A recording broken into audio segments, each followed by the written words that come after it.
On a freezing February day, 10,000 people lined the streets around St. Philip's Cathedral in Birmingham. It was a reception fit for TV royalty, the Queen of Crossroads, Noele Gordon. In 1975, viewers saw Noele, who played the soap's matriarch Meg Richardson, marry her on-screen lover Hugh Mortimer, played by John Bentley. Noele's loyal fans had braved strong winds and lashing rain in a bid to get a glimpse of one of the most famous women in the country. At its peak, Crossroads, the Midlands soap set in a motel run by Meg, attracted 15 million viewers 3 times a week. And when the wedding aired on TV, more than 18 million people tuned in, making it the show's most watched episode. The crowd of accidental extras were even kept in, although it was never explained why a motel owner would have so many people at her nuptials. And Noele was so adored that there was a national outcry when 6 years later, she was sacked from Crossroads without any warning. That is the moment which forms the basis of the new TV drama, Noele, after the actress's nickname, starring Helena Bonham Carter. For Noele, who died in 1985 from cancer, it was a major heartbreak. "I put down the phone in tears," she said. "I was shattered. By this time I was shaking. I cried all night." Noele was used to having her heart broken, and her wedding in Crossroads was the closest she ever got to tying the knot. Her longest relationship was with Mr. Television Purnell, the managing director of ATV, the company that would go on to make Crossroads. But their romance was far from straightforward. The couple first met in 1943 and were together for 20 years.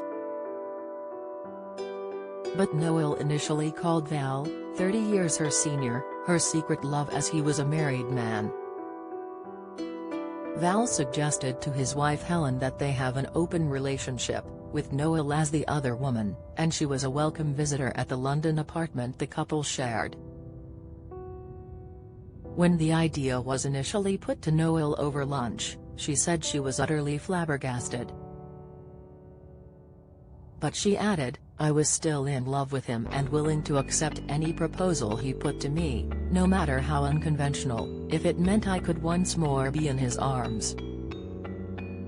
Helen took me aside and said, "I'm prepared to accept you as his mistress if you're prepared to accept me as his wife." We kissed and shook hands. From then on, I was to share the man I loved with his wife, not that I saw much of him.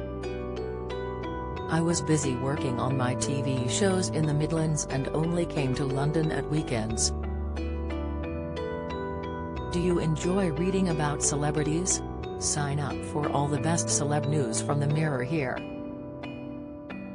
But in 1963, the ménage à trois came to an end when Val told Helen he was divorcing her to marry singer Aileen Cochrane.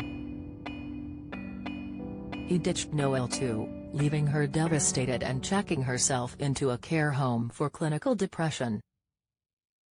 And things only got worse when Val later said he was getting back with Helen, but not Noele. She said, "Val came to see me, but there was no dramatic reconciliation, not at that stage, anyway. All that his visit did was produce another unexpected broadside. I was distraught. There was nothing left to live for. Any hope I ever had of Val and I getting back together was gone.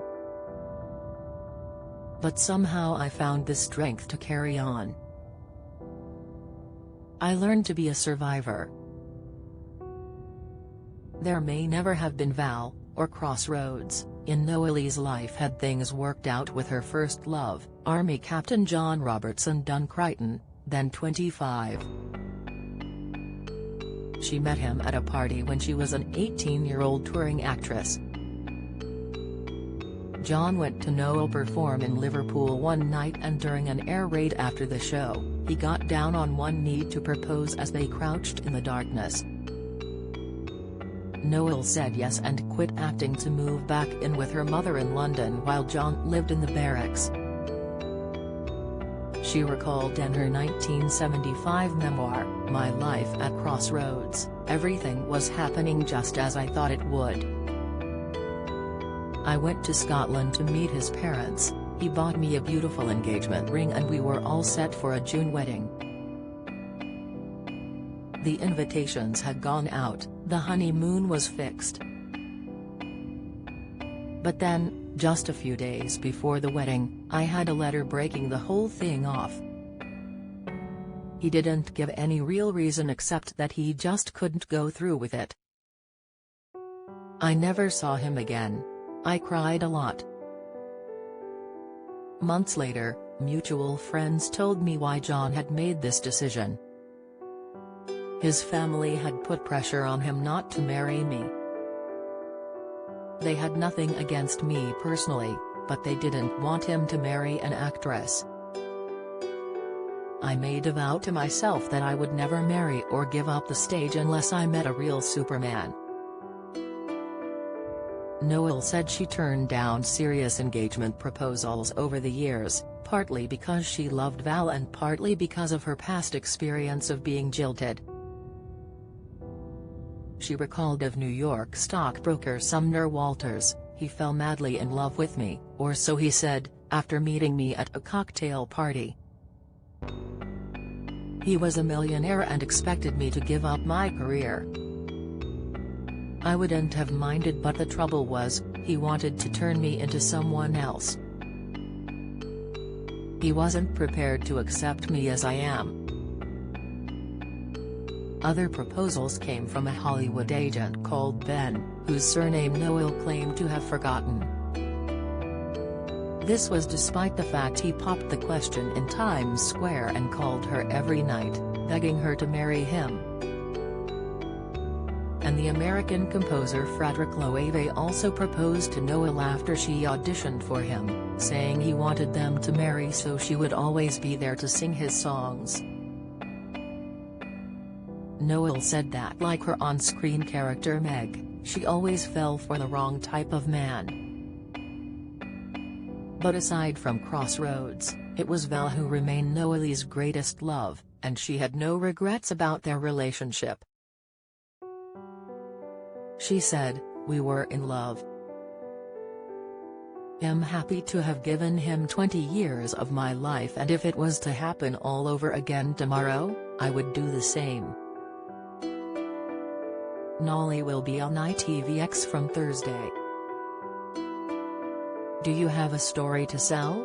Get in touch with us at webcelebs@mirror.co.uk or call us direct 0207 29 33 033.